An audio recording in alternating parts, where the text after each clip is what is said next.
depuis le début des années 2000, et donc 2005 a été de ce point de vue-là à la fois un point d'arrivée et un point de départ, et une résistance de plus en plus grande face à l'idée même d'intégration. Ceux qui ont assuré la victoire du non sont les couches populaires, les classes populaires, les ouvriers, les employés, les chômeurs, les banlieues. À l'inverse, là où les scores du oui ont été le plus importants, c'est dans les beaux quartiers. Et dans les beaux quartiers, il y a un certain nombre de zones plus favorisées. Et donc cette sociologie du vote est en fait une sociologie très politique. On l'a retrouvée également au Royaume-Uni quand les Britanniques ont été interrogés sur leur appartenance à l'Union européenne. Mais c'est très frappant et il y a une sorte de sentiment populaire, même s'il n'est pas forcément toujours raisonné, expliqué, analysé, etc., mais une sorte d'intuition populaire qui sent bien que cette Union européenne est faite par les puissants contre les peuples.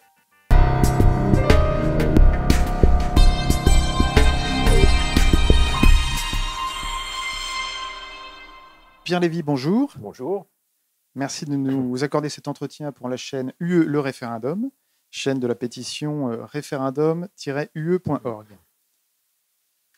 Vous êtes rédacteur en chef du journal Rupture, dont la devise ou le mot d'ordre est mensuel, progressiste et radicalement eurocritique, qui est disponible sur abonnement. Auparavant, vous avez été journaliste à l'Humanité, vous avez été longtemps syndicaliste dans la métallurgie et vous êtes également un ancien membre du Parti communiste. Vous intervenez sur le site de votre journal rupture-presse.fr et de temps en temps sur la chaîne de télévision RT. Enfin, vous êtes l'auteur de nombreux livres, dont Bastille, République, Nation, Camarades citoyens et L'insurrection. Donc, commençons par parler de votre journal. Donc, s'intitule Rupture au pluriel. Qu'est-ce que ce journal? Pourquoi l'avez-vous fondé? Et enfin, surtout, pourquoi cette devise qui associe curieusement le progressisme et l'eurocritique, alors que pour la plupart du monde, UE signifie progrès? Je crois que pour de plus en plus de gens, ça ne signifie plus du tout progrès. Deux mots donc sur notre journal. C'est un mensuel imprimé, et qui existe depuis plus de 20 ans maintenant, puisqu'il a été lancé en décembre 2000. Il a été lancé lors du sommet de Nice à l'époque, et de la manifestation importante qui avait eu lieu pour protester contre ce sommet et son contenu. Ce journal a pour vocation de traiter de l'actualité européenne, de l'actualité de l'Union européenne, de ses institutions, mais aussi des pays qui la composent, et aussi plus généralement des pays européens, car tous les pays ne sont pas membres de l'Union européenne. Notre premier objectif, c'est d'informer, mais évidemment avec une ligne éditoriale qui vise à attirer l'attention, à faire réfléchir sur le fait qu'il y a incompatibilité entre l'intégration européenne et la démocratie. Il y a incompatibilité entre l'intégration européenne et le progrès social et économique, et il y a incompatibilité par essence, j'allais dire, entre l'Union européenne et la souveraineté des peuples et des pays. Et donc, nous ne sommes pas un parti politique, nous sommes avant tout un journal indépendant, un mensuel indépendant. Nous ne sommes soutenus par aucun groupe politique et a fortiori de grande entreprise ou quelle qu'elle soit. Nous tenons à cette indépendance. Les abonnements de nos lecteurs sont notre seule source de revenus. Et s'il y a un compliment qu'en général on nous adresse, et c'est toujours agréable d'en recevoir, ce journal est d'une certaine manière unique en son genre, et beaucoup de nos lecteurs nous disent « Je trouve dans votre journal des informations qu'on ne trouve nulle part ailleurs ». Et ça nous satisfait, puisque c'est le but précisément, d'avoir des informations, des analyses, des approches, des éclairages, des décryptages de l'actualité européenne qui ne sont pas des révélations de secrets qui seraient bien cachés, mais qui sont souvent des thèmes dont personne ne parle, ou peu, et qui révèlent finalement des choses qui méritent d'être connues. Alors ça traite des aspects économiques, des aspects sociaux, bien entendu, mais aussi des aspects géopolitiques, puisque, on y reviendra sans doute dans notre discussion, les questions internationales, la volonté des dirigeants européens trépignent en tapant du pied par terre en disant « on veut jouer un rôle dans le monde, on veut jouer un rôle dans le monde ». Tout ça est évidemment inquiétant, même si les contradictions entre les États membres et la Commission sont telles que ce n'est pas pour demain, mais cette volonté en quelque sorte impériale de se faire reconnaître comme un nouvel empire n'est évidemment dans l'intérêt d'aucun peuple des pays qui composent l'Union européenne et a fortiori d'aucun peuple de pays tiers. Voilà, donc notre journal, je répète, c'est un journal indépendant, c'est un mensuel qui vise d'abord et avant tout à informer, et c'est un mensuel qui propose une ligne éditoriale qui est sans équivalent dans le paysage éditorial français. Et donc c'est pour ça qu'on a nos lecteurs fidèles et des lecteurs qui nous rejoignent. Et j'espère qu'au terme de cet échange, peut-être certains de nos auditeurs auront envie de faire un essai et de s'abonner, au moins pour une période.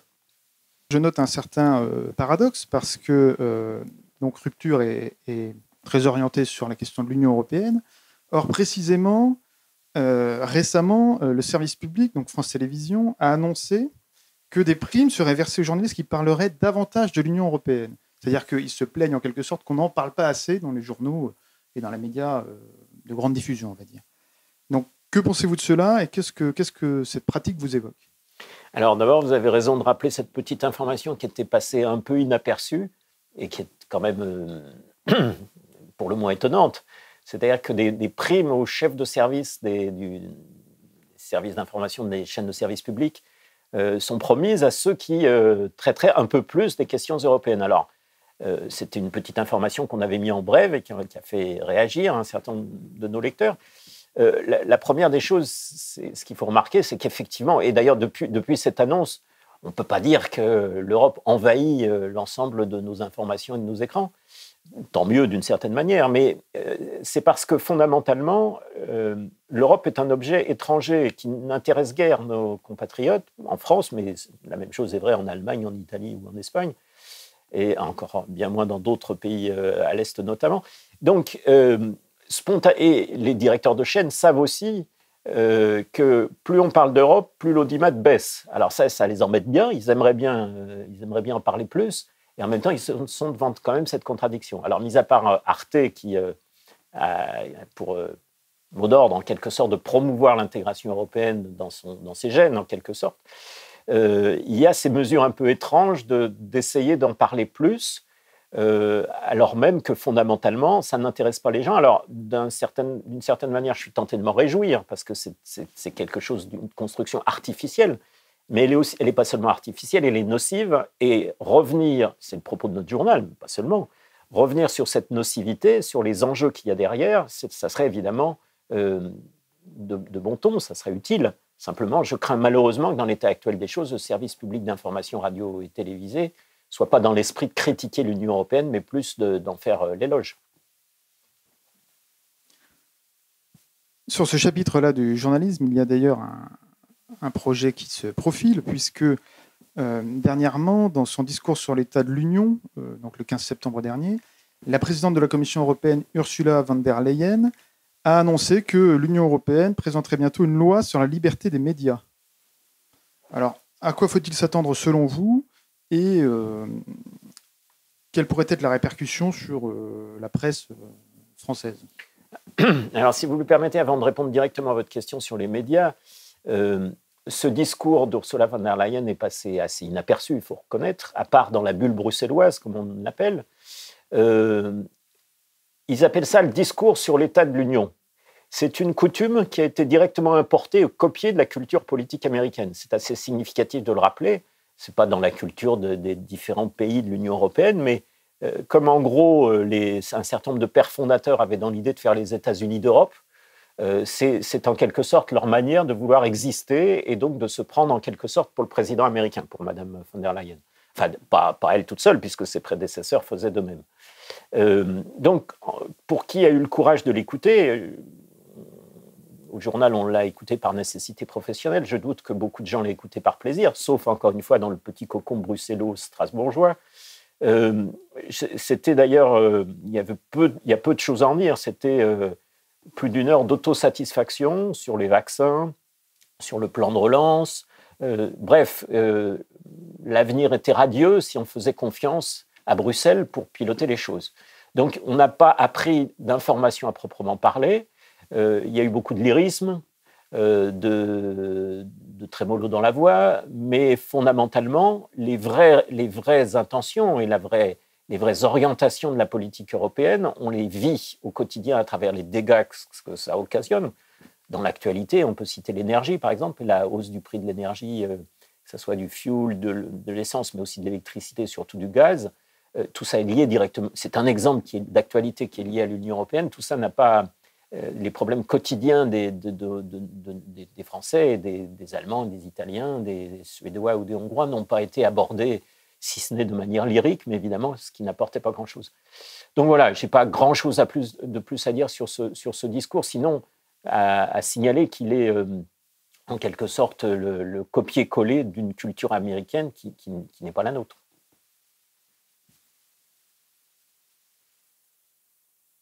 Et sur la presse en particulier, on constate que l'Union européenne suscite une certaine défiance de la part des Français, la politique en général aussi, et la presse française également. La presse est assez à mauvaise presse, si je puis dire. Est-ce que vous voyez un lien entre les deux ? Est-ce que vous pouvez préciser votre question ? Un lien, c'est-à-dire est-ce que les Français n'embrasseraient-ils pas dans une même désaffection toute, à la fois la presse, l'Union européenne et la politique, de façon générale ? Alors peut-être faut-il, pour répondre à votre question, rappeler quelque chose qu'on a un petit peu oublié, c'est-à-dire qu'on parle souvent de la France comme un des 6 membres fondateurs de ce qui était à l'époque la Communauté économique européenne, qui est devenue ensuite l'Union européenne au moment de Maastricht. Il faut rappeler qu'à aucun moment, les peuples de ces 6 pays n'ont été consultés sur le point de savoir s'ils avaient envie d'aller vers plus d'intégration européenne.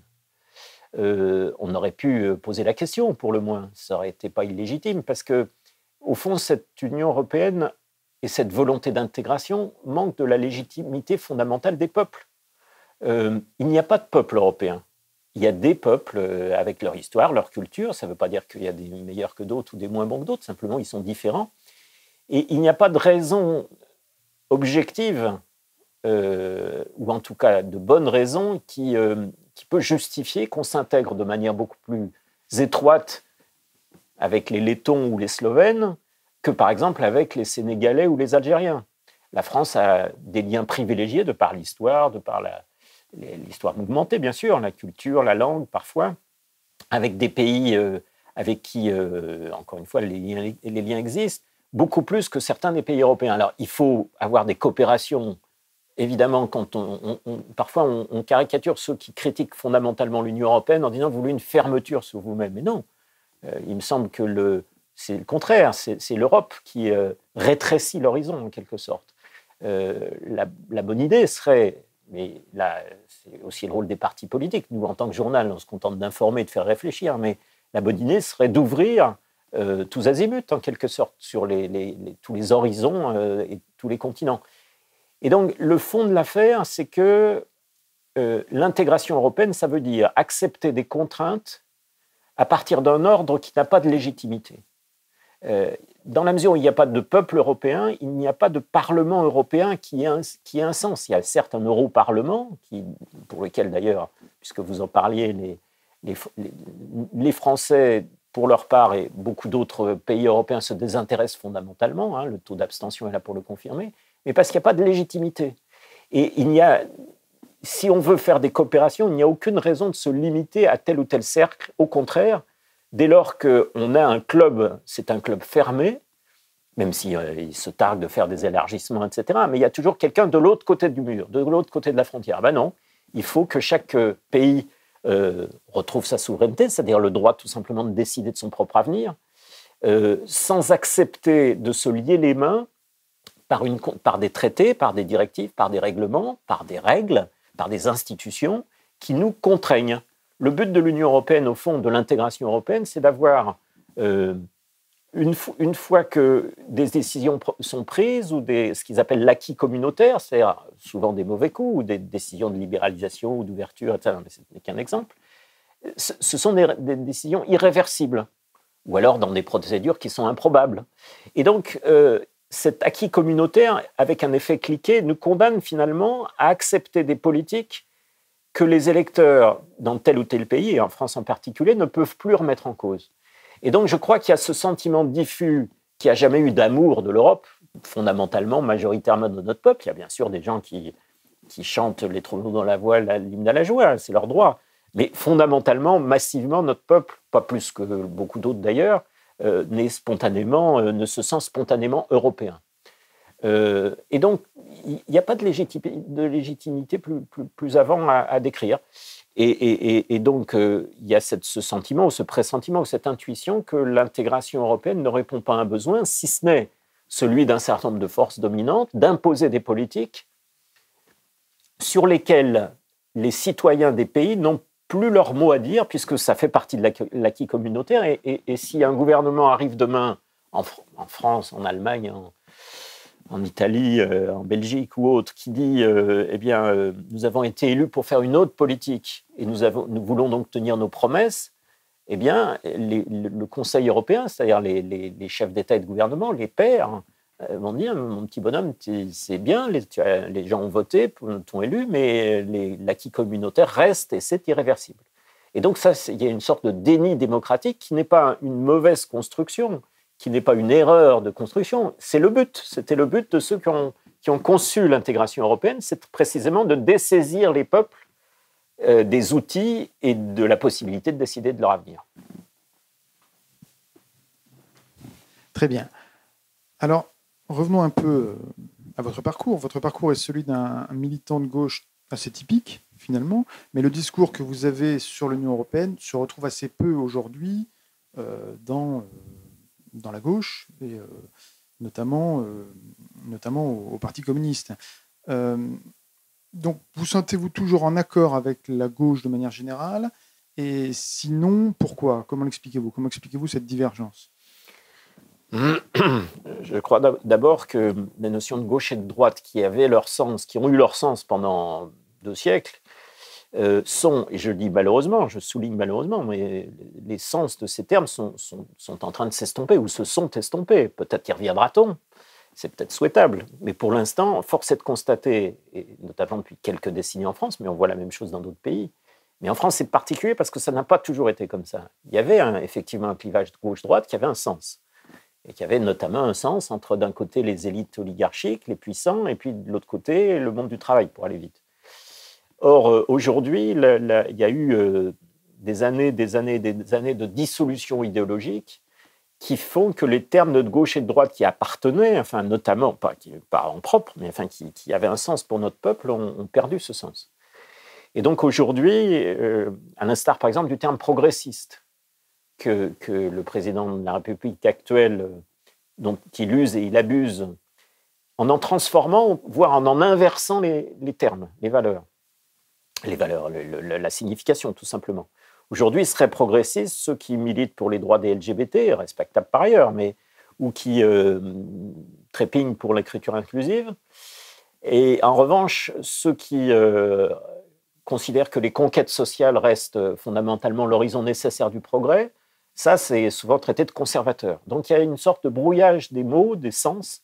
Et donc, de ce point de vue-là, moi, mon parcours personnel n'a pas un intérêt collectif considérable, mais je reste, pour ma part, fidèle à un certain nombre de concepts auxquels je suis attaché et qui visent, en tout cas, et le journal, c'est aussi une expression de ça, à ce que chaque peuple soit libre de décider. Ça s'appelle la souveraineté. C'est un bien grand mot qui est des fois mal compris, tourné en dérision. C'est tout simple. La souveraineté est au pays ce que la liberté individuelle est aux individus, c'est-à-dire la capacité de décider pour soi-même. Alors bien sûr en coopération avec d'autres. Donc dans ce cadre-là, pour revenir un petit peu à l'histoire, enfin l'histoire récente, l'histoire politique récente, on se souvient par exemple qu'au moment de 2005, le clivage entre le oui et le non au projet de traité constitutionnel n'a pas partagé la gauche et la droite, mais passé à l'intérieur de chaque camp. Et c'était déjà le cas au moment du traité de Maastricht en 1992. Et donc, il y a dans notre peuple des gens qui se définissaient avec des sensibilités de gauche et de droite, mais qui se retrouvent sur un certain nombre de points, et notamment l'attachement à la démocratie, l'attachement à cette liberté collective, même s'ils ont beaucoup de divergences par ailleurs. Et donc, de ce point de vue-là, moi, je n'ai pas le sentiment d'avoir profondément changé. Ça ne serait pas une honte d'ailleurs, mais en l'occurrence, ce n'est pas le cas. J'ai plutôt le sentiment d'être fidèle à un certain nombre de repères idéologiques qui me semblent structurants pour notre peuple, même si on essaye d'effacer un peu tout ça, de brouiller les pistes. Je pense que, et je crois que c'est de plus en plus vrai, que de plus en plus de gens ont cette intuition que l'Union européenne, non seulement n'apporte rien, mais elle a été conçue contre eux, sans eux et contre eux.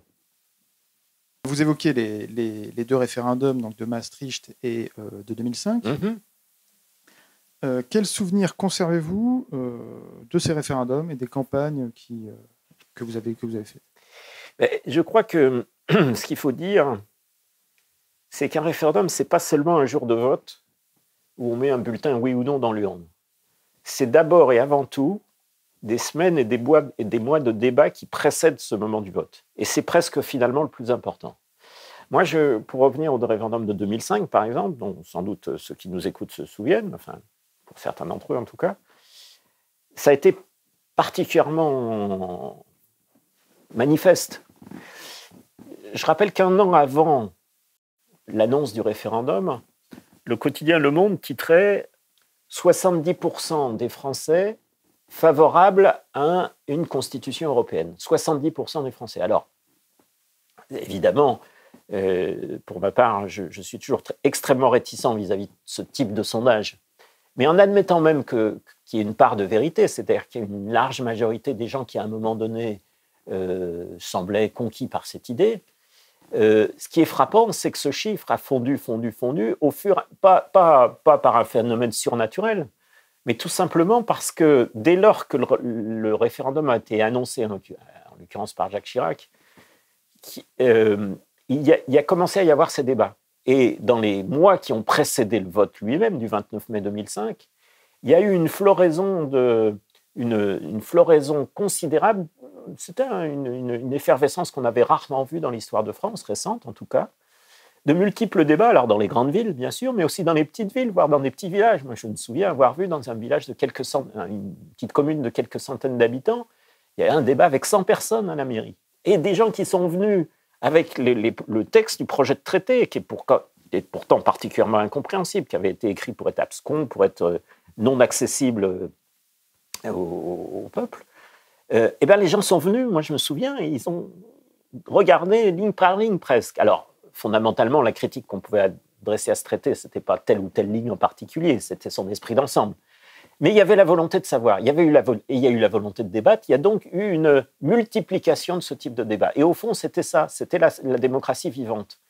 Et au fond, le premier et voilà le souvenir, moi, que je garde de 2005, il y a vu alors pas à ce degré, mais ça avait été le cas également en 1992, lorsqu'il s'était agi de voter sur Maastricht. Je rappelle quand même que Maastricht, le traité a été adopté, mais à une courte majorité, et donc on connaît la suite. Je rappelle quand même qu'à ce moment-là, le Danemark avait refusé le traité de Maastricht. Et on l'a fait revoter en lui changeant de paragraphe qui n'engageait pas à grand-chose. Et ça a été ensuite une habitude comprise, une mauvaise habitude évidemment, perverse, compris les dirigeants européens, quand par malheur ils se risquaient à faire un référendum, la réponse a systématiquement été non, et à chaque fois, la réaction, c'était, puisque les gens n'ont pas donné la réponse, je vous rappelle la phrase de Giscard d'Estaing, faire un référendum est une bonne idée à condition que la réponse soit oui. Donc Giscard ne manquait pas d'humour à l'époque, mais à chaque fois, il y a eu ce réflexe de dire on va faire revoter. Ça a été le cas, j'ai dit, au Danemark, mais ça a été le cas aussi en Irlande, ça a été le cas dans un certain nombre de pays. Et donc, ils ont fini par trouver que, décidément, c'était bien trop dangereux de faire des référendums. Il n'empêche que un référendum a cet avantage, encore une fois, que le peuple peut trancher, mais surtout et avant tout qu'il puisse débattre. Et c'est ça la démocratie. Alors c'est intéressant parce que vous reliez le référendum au danger. Donc c'est-à-dire qu'en fait, c'est le référendum qui menace en quelque sorte, qui menacerait aujourd'hui l'ordre établi en quelque sorte. C'était conçu comme un danger, pas par moi, mais par ceux qui craignaient la réponse négative, qui est finalement advenue en 2005. Ça a été, je rappelle à ceux qui ont quelques souvenirs, la désolation et la consternation des classes dominantes et des dirigeants qui avaient été à l'origine de ce texte. À l'époque, je me rappelle encore l'éditorial de Serge July, qui était un éditorial qui aligner les insultes vis-à-vis des Français d'avoir voté non. Et on pourrait multiplier évidemment les exemples. Vous l'avez rappelé ensuite, le traité qui n'a pas pu rentrer en vigueur a été remplacé par un autre traité dont on avait effacé le terme constitution, ce qui n'est pas rien symboliquement. Une constitution définit un État. Et donc la tentative de constituer dans le dos des peuples un État supranational a échoué. Et je rappelle que même si on peut considérer comme symbolique, mais en politique la symbolique a son importance, l'hymne européen, le titre de ministre des Affaires étrangères européennes, tout ça n'a pas pu être repris dans le traité de Lisbonne. Donc le traité de Lisbonne, dans la substance, a repris l'essentiel du traité rejeté, mais malgré tout, ils ne s'en sont pas sortis indemnes. Et depuis 2005, à mon avis, même depuis les années qui ont précédé 2005-2004, l'élargissement, il y a eu aussi les élections européennes qui étaient, par le record d'abstention, une gifle monumentale pour les dirigeants européens. Bref, depuis le début des années 2000, et donc 2005 a été de ce point de vue-là à la fois un point d'arrivée et un point de départ, il y a je crois, si ce n'est une hostilité, du moins une réticence et une résistance de plus en plus grande face à l'idée même d'intégration. Et encore une fois, ce n'est pas une résistance face à la volonté d'ouverture, c'est au contraire la volonté d'enfermer les gens dans un cadre. Et ça ne passe plus. Alors, j'ajoute peut-être, puisqu'on parle de ces référendums, ça a été vrai en 92, mais ça a été encore plus vrai en 2005, et c'est une remarque qu'on a pu faire aussi au moment du référendum sur le Brexit au Royaume-Uni, on y reviendra peut-être tout à l'heure. On parlait tout à l'heure de la gauche et de la droite. Ça ne s'est pas partagé en électeurs de gauche et en électeurs de droite. En revanche, ça s'est de manière frappante, claire, caricaturale presque. Ceux qui ont assuré la victoire du non sont les couches populaires, les classes populaires, les ouvriers, les employés, les chômeurs, les banlieues. À l'inverse, là où les scores du oui ont été le plus importants, c'est dans les beaux quartiers. Et dans les beaux quartiers, il y a un certain nombre de zones plus favorisées. Et donc, cette sociologie du vote est en fait une sociologie très politique. On va en reparler sans doute, on l'a retrouvée également au Royaume-Uni quand les Britanniques ont été interrogés sur leur appartenance à l'Union européenne. Mais c'est très frappant. Et il y a une sorte de sentiment populaire, même s'il n'est pas forcément toujours raisonné, expliqué, analysé, etc., mais une sorte d'intuition populaire qui sent bien que cette Union européenne est faite par les puissants contre les peuples. Très bien. Eh bien, écoutez, oui, puisque vous évoquez le Brexit, nous pouvons en venir à ça. Donc, il a été voté en 2016, finalement par un référendum. Oui. Un peu de la même manière que ce à quoi nous appelons, nous, sur UE, le référendum. Il est effectif depuis le 1er janvier 2021, ce Brexit, mais il a été mis en œuvre par un gouvernement conservateur, cependant. Donc, quelle est votre analyse de ce vote de manière générale et du Brexit en général? Alors, si vous le permettez, je pourrais pontifier assez longuement sur la question, puisque notre journal a suivi quasiment au jour le jour, parfois à l'heure par heure, les différents rebondissements de ce processus, puisque vous l'avez rappelé, le 23 juin 2016, le peuple britannique se prononce majoritairement pour la sortie de l'Union européenne, mais il a fallu attendre plus de 4 ans pour que cette sortie soit effective. C'est tout simplement parce que, presque comme une tragédie shakespearienne, les forces anti-Brexit, d'abord bien sûr au Royaume-Uni, mais fondamentalement soutenues par leurs petits camarades sur le continent, la Commission européenne, les dirigeants français, allemands, etc., ont mis toute leur énergie et toute leur force pour empêcher que ça se fasse, ou plus exactement, soit pour empêcher carrément, soit pour le vider de son contenu, soit pour, comment dire, vous savez, c'est un peu comme une secte. On a pris, je n'invente pas cette comparaison, c'est pas moi qui l'ai trouvée, mais quand un membre décide de quitter une secte, alors il faut lui pourrir la vie, pas seulement par vengeance, mais tout simplement pour dissuader d'autres membres de la secte de suivre ce même chemin. C'est exactement ce qui s'est passé pour les Anglais, avec des péripéties on pourrait passer des heures à les rappeler, d'ailleurs ça vaudrait le coup, mais ce n'est pas votre propos ici. Donc il y a eu, c'était la première fois, c'était un événement de portée historique, peut-être le plus important depuis la chute du mur de Berlin, mais dans un sens évidemment très différent. C'est la première fois qu'un peuple décide de quitter l'Union européenne. Et donc, je pense pour ma part que c'est à la fois un point d'arrivée, mais c'est aussi un point de départ, et que nul ne puisse savoir ni quand, ni où, ni quel pays, mais c'est une maille du tricot qui a commencé à se détricoter, et il n'y a aucun moyen pour les dirigeants européens de rattraper le coup. Enfin, ça prendra du temps, mais... Et donc, plutôt que de parler du Brexit en général, je voudrais... puisque parler de l'actualité. Je rappelle que Rupture est un mensuel, mais c'est un mensuel d'actualité dont le propos est d'abord et avant tout d'informer de manière non conventionnelle, j'espère de manière lisible, de manière intéressante.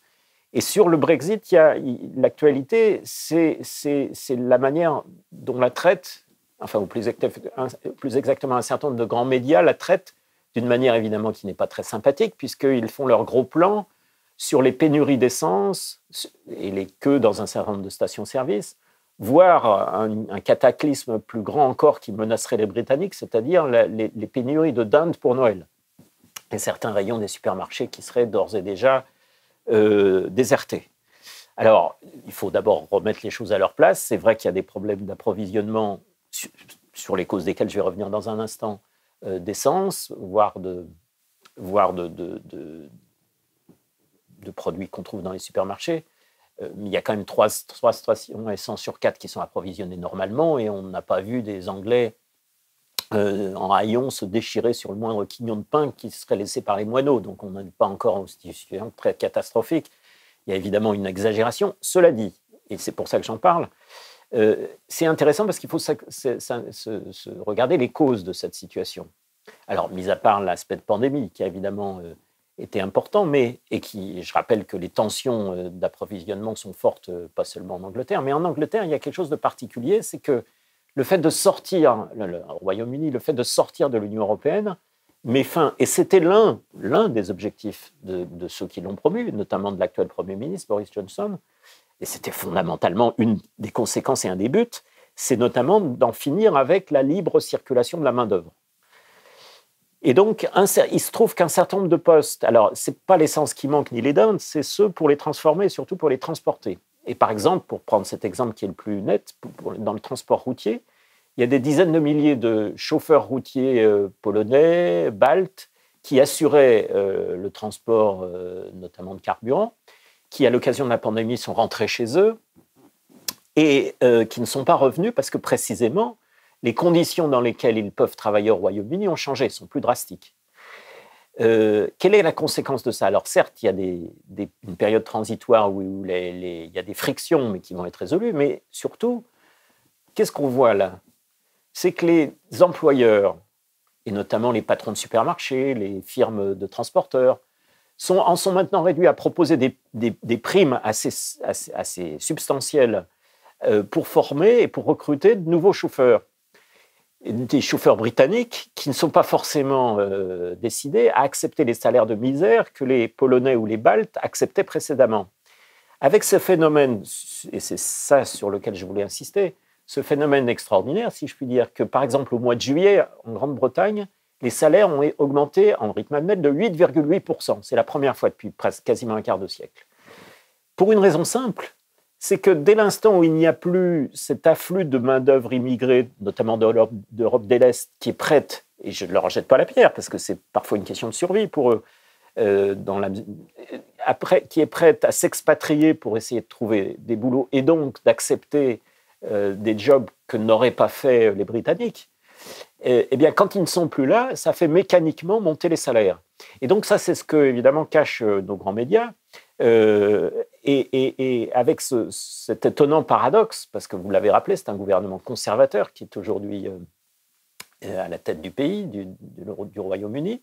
Alors, ce n'est pas une sensibilité qui, à titre personnel, est celle que j'ai partagée depuis des décennies, mais force est de reconnaître qu'ils sont que d'abord, ils tiennent leur élection aux couches populaires, parce que c'est elles qui ont voté pour le Brexit, je le disais tout à l'heure, et c'est elles qui ont assuré l'élection triomphale de Boris Johnson en décembre dernier, avec ce slogan « il faut achever, il faut faire le Brexit, il faut assez tergiverser ». Et donc, aujourd'hui, Boris Johnson dit « nous allons faire… D'ailleurs, il y a un certain nombre déjà de succès, notamment en termes de vaccins, qui ont été accomplis, mais il s'adresse aux patrons et qui notamment râlent en disant « Mais regardez ce que ça nous amène, le Brexit, on n'a plus de main-d'œuvre, on est obligé d'augmenter les gens. » Et il y a un ministre, puisqu'il y a actuellement la conférence du Parti conservateur qui se tient du 3 au 6 octobre à Manchester, et un ministre a sommé les patrons, a dit « Arrêtez de vous comporter en employeur ivre de main-d'œuvre à bas prix. » Ivre de main-d'œuvre à bas prix. Ben, c'est ça. Alors, c'est très étonnant que ce soit des conservateurs qui, historiquement, depuis 2 siècles, ont toujours été plutôt du côté des milieux d'affaires, plutôt du côté des travailleurs, mais il se trouve que, sans doute pour conserver une certaine base électorale et pour coincer le Labour, le parti travailliste, qui lui a, en tout cas dont la direction a massivement soutenu le fait de rester dans l'Union européenne, contrairement à la base qui était beaucoup plus divisée. Donc voilà, on aboutit à cette situation presque, c'est une expérience presque de laboratoire. Quand cesse la libre circulation de la main-d'œuvre, le poids de la main-d'œuvre qui arrive et qui est faite et qui est attirée dans le pays pour peser sur le prix du travail, eh bien, le prix du travail remonte quasiment mécaniquement.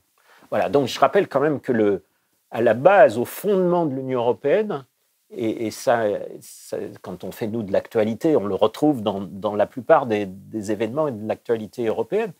À la base de l'intégration européenne, il y a ce qu'ils appellent la quadruple liberté, liberté de circulation des biens, des marchandises, des services, des capitaux et de la main-d'œuvre. Et c'est ce socle inattaquable, c'est le socle qu'on n'a pas le droit de mettre en cause. C'est ça qui fonde même l'Union européenne.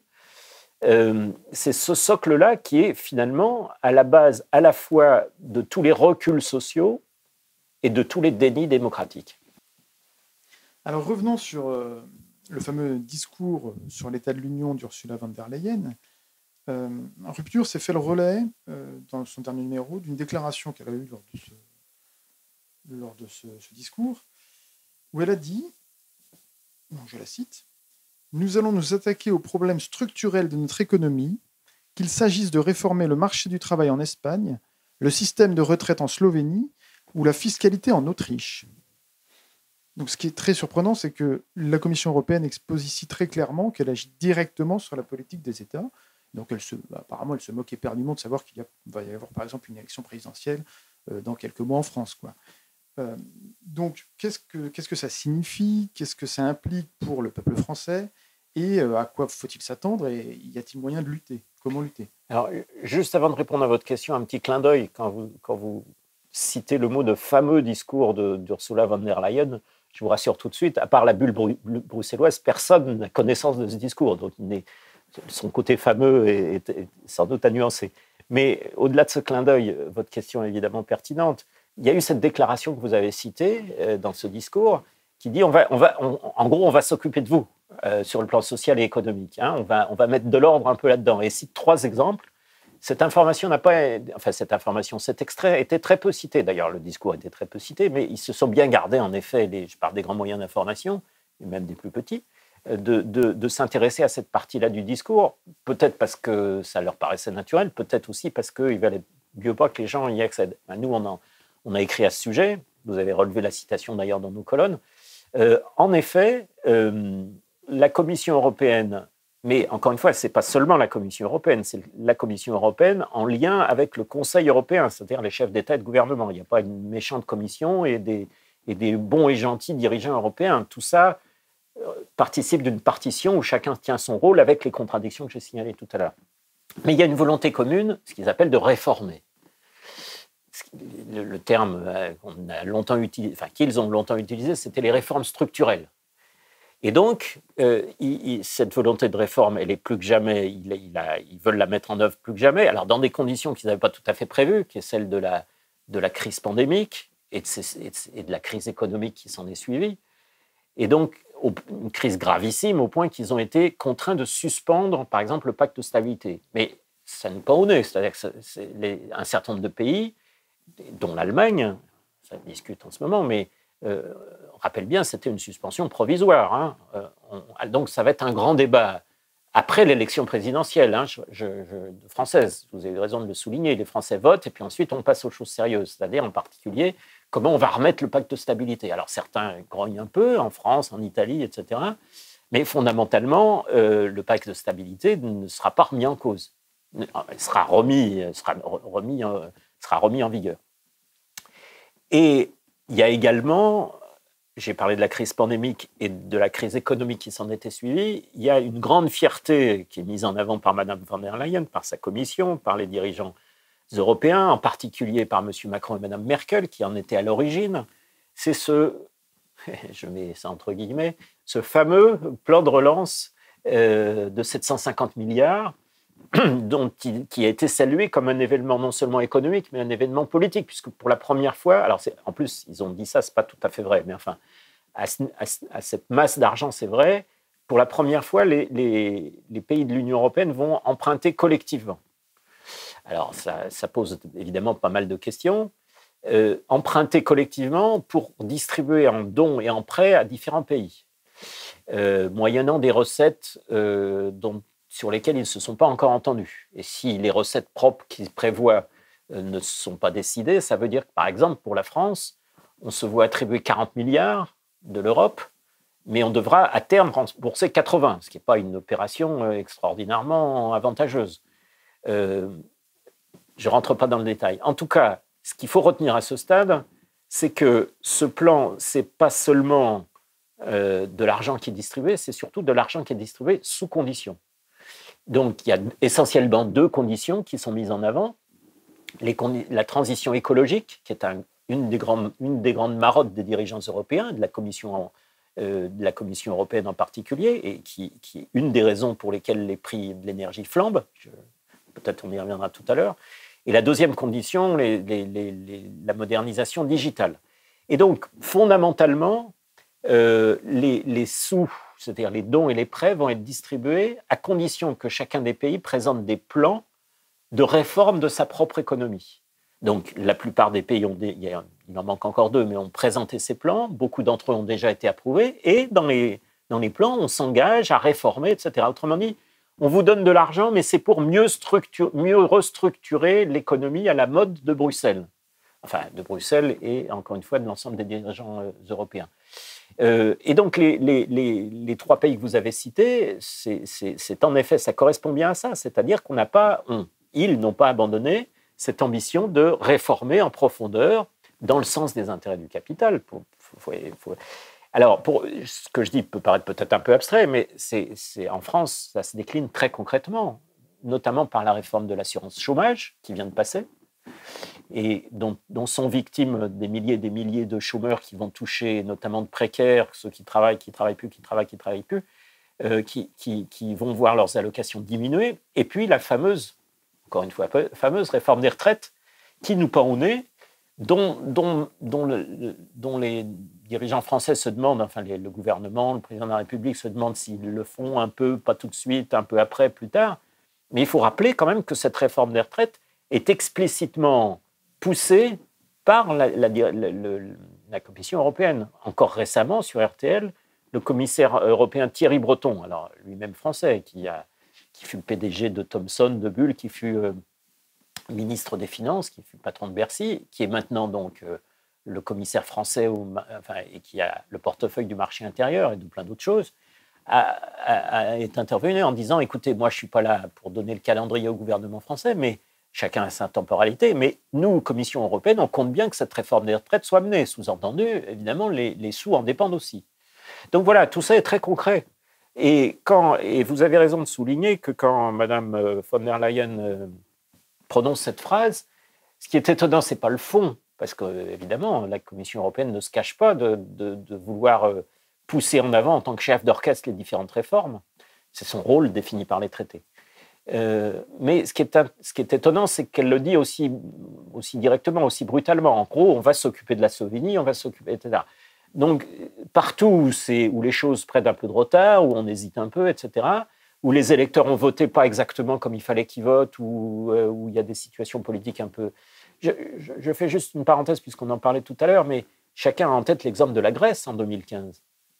Un gouvernement est élu, avec à sa tête un parti dit de gauche radicale, reste à savoir si elle est vraiment radicale, mais il est vraiment de gauche. Mais en tout cas, il y avait un programme anti-austérité qui visait à stopper les plans d'austérité drastique qui avaient été imposés à la Grèce après les événements conseillés, la crise financière, etc.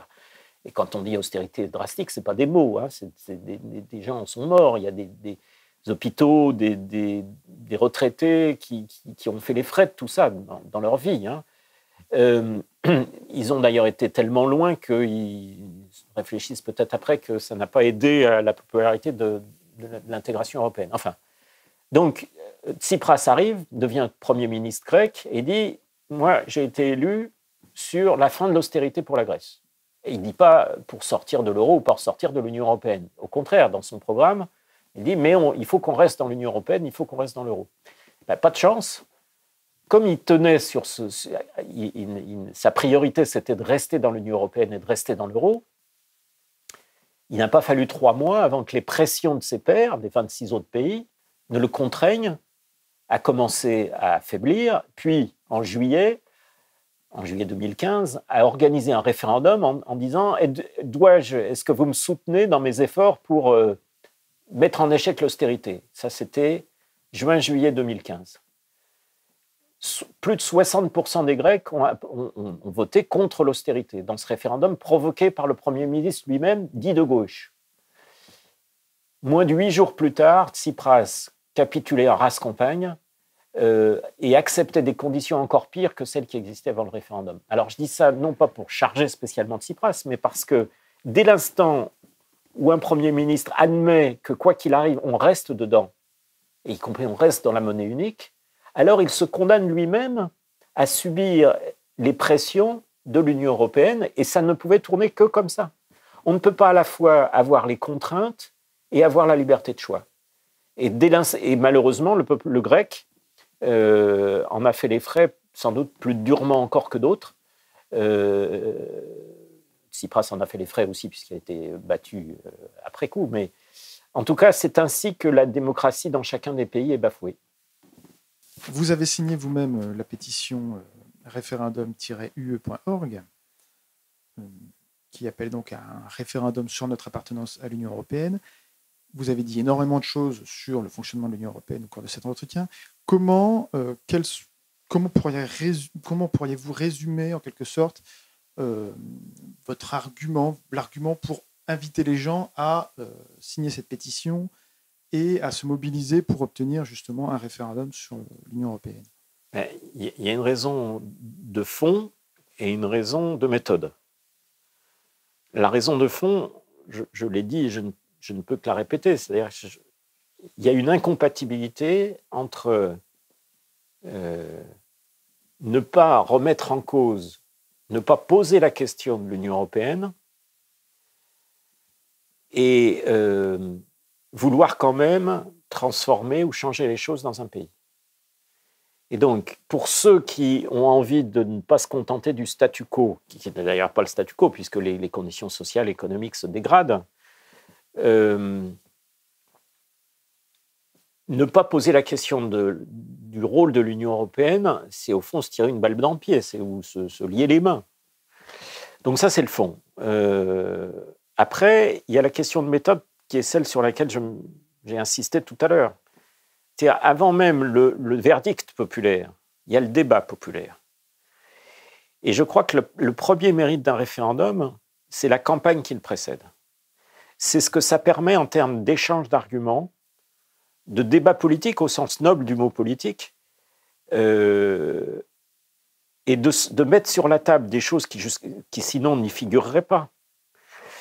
Parce que ça oblige, ça contraint, au fond, oui, à faire sortir les vrais problèmes. Ça contraint des gens qui ont été, dans la dernière période, chahutés par la pandémie, par la crise, par les conditions sociales qu'ils devaient subir, par les perspectives inquiétantes sur le plan économique. Ça les contraint à prendre la dimension collective de leur résistance et à échanger entre eux et à échanger des arguments. Et ça, je crois que c'est ça, au fond, le vrai intérêt, mais c'est au-delà même du référendum, c'est de poser la question des vraies responsabilités. Moi, je ne veux pas trancher, en tout cas, vous l'avez rappelé, notre mensuel vise d'abord et avant tout à informer. Donc ce n'est pas pour dire la messe tous les mois. Après, en fonction des informations et des analyses qu'on propose, chaque lecteur se fait son opinion. Mais si moi, en tant que rédacteur en chef d'un mensuel qui porte sur les questions européennes, je pense que l'existence, le déclenchement d'un référendum sur ces questions apporterait beaucoup à notre peuple, c'est pour ces raisons-là, précisément. La difficulté, c'est sans doute que les Français sont très préoccupés par des questions matérielles un peu quotidiennes, et donc assez éloignés des préoccupations ou des considérations européennes. On le voit actuellement notamment avec le prix du gaz et de l'électricité dont il est prévu qu'il va augmenter de manière considérable.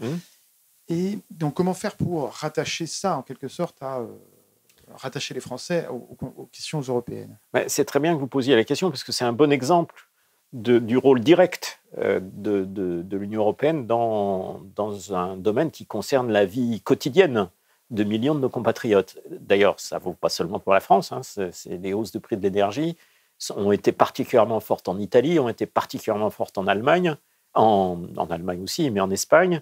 Donc, il n'y a pas de mystère. D'abord, je voudrais quand même rappeler quelque chose, c'est que c'est la Commission européenne, poussée en ça par le Conseil, qui a mis en avant et fait adopter et fait appliquer ce qu'on a appelé les paquets successifs de déréglementation, c'est-à-dire d'ouverture à la concurrence des secteurs de l'énergie, plus précisément du gaz, puis de l'électricité. Et je voudrais rappeler quand même qu'à l'époque, mais ça remonte déjà maintenant, aux années 80, 90, enfin il y a eu différentes étapes, je voudrais rappeler que l'argument qui nous était servi, c'était de dire nous ouvrons à la concurrence parce que forcément ça va être bon pour le consommateur, on va payer moins. On voit aujourd'hui c'est exactement le contraire qui se passe. Donc cette déréglementation a abouti à mettre à bas la notion de monopole public et de service public. Je rappelle que DF-GDF, qui était un double service public issu de la Libération, avait comme propos de fournir sur une base d'égalité de service, de continuité de service, et sans préoccupation de profit, l'ensemble des besoins nationaux, que ce soit ceux des entreprises ou des ménages. C'est ça qui est aujourd'hui mis en cause, puisque rien n'est plus désagréable à la Commission européenne qu'une entreprise telle qu'EDF qui reste, alors qui était complètement publique jadis, qui a été partiellement privatisée sous Sarkozy, mais il reste quand même 80% de capital public, et même ces 80%-là gênent considérablement, sont un irritant pour la Commission européenne. Et le fait qu'en plus EDF exploite des centrales nucléaires qui fournissent 70% du courant en France est là aussi un irritant fort pour les dirigeants européens. Et donc, la hausse des prix a été... et donc, pour finir sur cette idée, il y a la volonté de la Commission européenne de faire payer en quelque sorte à EDF la vérité, d'exiger qu'il fasse payer la vérité des coûts, et notamment le financement des dites énergies renouvelables, des énergies nouvelles. Avec ce fait qu'aujourd'hui, le marché de l'énergie est au niveau européen, et qu'en ce qui concerne l'électricité, pour prendre cet exemple, l'électricité à laquelle on paye, ou les fournisseurs d'énergie ou les distributeurs payent le courant qu'ils achètent, c'est le coût marginal, c'est-à-dire le coût de la dernière unité de production mise en service pour satisfaire de la demande. Et donc, s'il n'y a pas assez de courant, ça va être la centrale à charbon qui va être plus chère ou la centrale à gaz. Alors que les centrales nucléaires sont amorties depuis longtemps et que c'est de l'électricité à bas coût.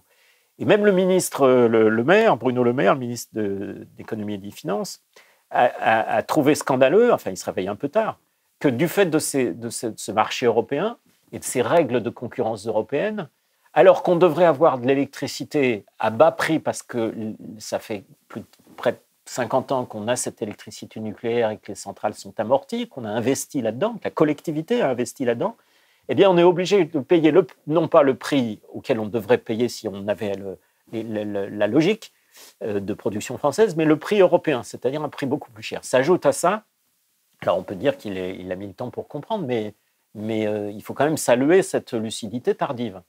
Et il a même exigé qu'on réforme ça, évidemment, ce qui ne va pas du tout à la Commission. Et par ailleurs, il se trouve que la Commission impose, du fait du paquet vert, hein, ils appellent ça le Green Deal, des restrictions fortes et des contraintes de plus en plus fortes en ce qui concerne l'utilisation d'énergie dite renouvelable et la pénalisation et le renchérissement des coûts des énergies dites fossiles.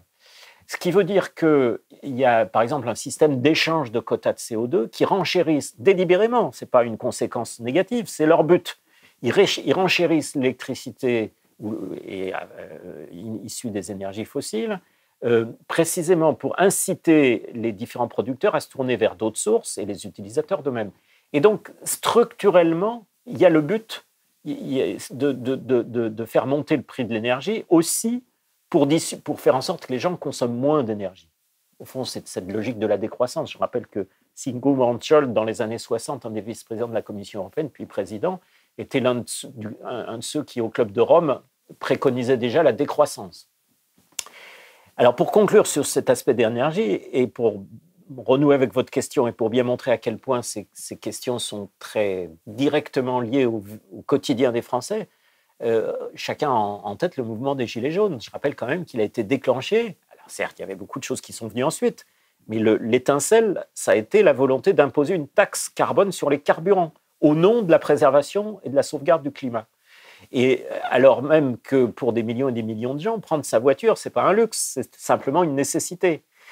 Alors bien sûr, il faut développer les transports collectifs, les transports en commun, le rail, tout ça est bel et bon, mais il n'empêche que c'est en augmentant le prix de l'énergie sous directive européenne et avec l'assentiment de l'ensemble des partis français de gauche et de droite que le gouvernement à l'époque d'Édouard Philippe, avait tenté de mettre en place donc, cette surtaxation pour dissuader. L'objectif affiché, hein, c'était que les gens prennent moins leur voiture. Ben, je leur souhaite bien du plaisir avec les hausses actuelles du prix de l'énergie. Je pense que dans un certain nombre de cercles européens, on commence à se demander s'il ne va pas y avoir des gilets jaunes un peu partout et pas seulement en France. Donc, merci beaucoup, Pierre Lévy, pour cet entretien. J'ai une petite question personnelle pour terminer.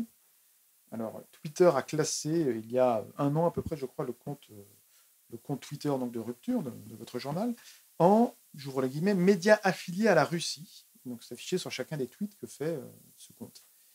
Alors, vous avez protesté, lettre à l'appui, en vain, je crois, pour l'heure. Ce procédé est quand même assez étrange. Où en êtes-vous dans votre défense? Qu'est-ce que cette qualification implique pour vous? Et comment, surtout, peut-on vous aider? Alors, on n'est pas dans l'état d'esprit de se défendre, parce que se défendre serait déjà accepter qu'on ait fait quelque chose de mal. En l'occurrence, il s'agit d'une invention pure et simple, probablement pas très bienveillante, du réseau Twitter, qui n'en est pas à son coup d'essai. Il a eu des victimes plus célèbres que nous, mais vous l'avez rappelé, et vous avez bien fait de le rappeler, il y a un peu plus d'un an, en septembre 2020, on a soudain vu apparaître un matin le label affilié à un État, la Russie, sur notre compte Twitter.